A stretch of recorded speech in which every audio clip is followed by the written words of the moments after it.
साथियों, आपको याद होगा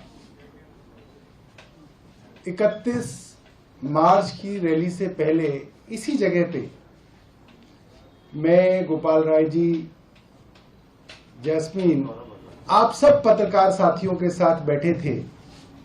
चर्चा चल रही थी, प्रिंट के साथी भी थे, टीवी के साथी भी थे। और उस चर्चा के अंदर हमारे पत्रकार साथियों में एक शंका थी, और वो शंका उनकी नहीं थी, वो शंका लोगों की थी जो उनके माध्यम से उस दिन कई बार आई। शंका थी कि क्या अरविंद केजरीवाल के गिरफ्तार होने के बाद, जब पार्टी में मनीष सिसोदिया जेल के अंदर हैं, संजय सिंह जेल के अंदर हैं, सत्येंद्र जैन जेल के अंदर हैं, और मुख्यमंत्री और पार्टी के कन्वीनर अरविंद केजरीवाल जेल में हैं, क्या इस रैली में लोग आएंगे? क्या लोगों का विश्वास आम आदमी पार्टी पे है? क्या आम आदमी पार्टी का संगठन खड़ा हुआ है या चरमरा के गिर गया, जैसा बार बार भारतीय जनता पार्टी दावा कर रही है? और ये शंका हमारे पत्रकार साथियों की बिल्कुल सही थी, शंका होनी चाहिए। मगर जो 31 मार्च को रामलीला मैदान में दिखा, भारतीय जनता पार्टी के होश उड़ गए। भारत के अपोजिशन पार्टी के सबसे बड़े नेता उस मंच पे इकट्ठे हुए। हम छोटे छोटे बच्चे हैं, हमारी पार्टी के जितने सीनियर थे सब तो अंदर चले गए। मैं हूं, आतिशी है, दुर्गेश हैं, संदीप पाठक हैं। हम लोगों ने फोन कर करके इन नेताओं को कहा कि प्लीज आप आइए, हमारे नेता आज जेल में हैं, हम दिल्ली में एक बड़ी रैली कर रहे हैं। हम जैसे लोगों ने, जिन पे हमारे पास फोन नंबर भी नहीं थे, इन लोगों के फोन नंबर भी मांगे। अखिलेश यादव का नंबर दे दीजिए, फारूक अब्दुल्ला साहब का नंबर दे दीजिए। पहली बार फोन कर रहे हैं तो उनके पास नंबर भी नहीं है हमारा, क्योंकि हमने कभी किया ही नहीं उनको फोन, हमें जरूरत ही नहीं पड़ी।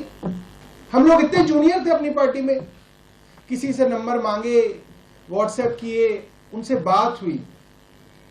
सब लोग, चाहे डेरेक ओब्रायन हो, ममता जी हो, स्टालिन साहब हो, सब लोगों ने इतनी गर्मजोशी से कहा कि नहीं, हम जरूर आएंगे। अरविंद केजरीवाल को गिरफ्तार किया है, हम जरूर आएंगे। और इतने लोग आए, इतने बड़े बड़े नेता आए। अब भारतीय जनता पार्टी परेशान है। भारतीय जनता पार्टी को लग रहा है कि इनका सब कुछ तो कर दिया जो करना था, पूरा जो प्लान था वो तो खत्म हो गया, सारे बड़े बड़े नेताओं को गिरफ्तार कर लिया, मगर ये पार्टी तो अभी भी खड़ी है। अब जनता के बीच में ये बात है कि पार्टी तो मजबूती से खड़ी है। पत्रकारों को बात इसलिए नहीं पता चलती क्योंकि जनता डर रही है। जनता बोलने से डरती है, वोट डालने से नहीं डरेगी। ये बात भारतीय जनता पार्टी जान रही है। और आज देश की जनता डरी हुई है, ये देश के लिए बहुत बड़ी चिंता की बात है। क्योंकि डरे हुए तो तब थी जनता जब अंग्रेजों का शासन होता था। लोग डरते थे उनके सामने अपनी बात कहने से, लोग डरते थे अपनी मन की बात कहने से, लोग डरते थे अंग्रेजों से सवाल पूछने से। और डर के, डरा के, दबा के, जेल का डर दिखा के अंग्रेज हम पे शासन करते थे।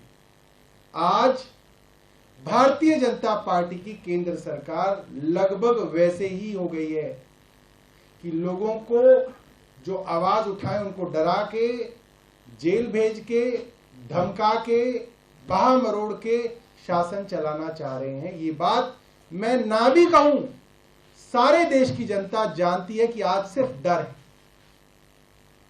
सुनकर देखो, सुनकर देखो, सुनकर देखो जी। ममता, राहुल, मोदी बोले, लिखे जितेंद्र जी।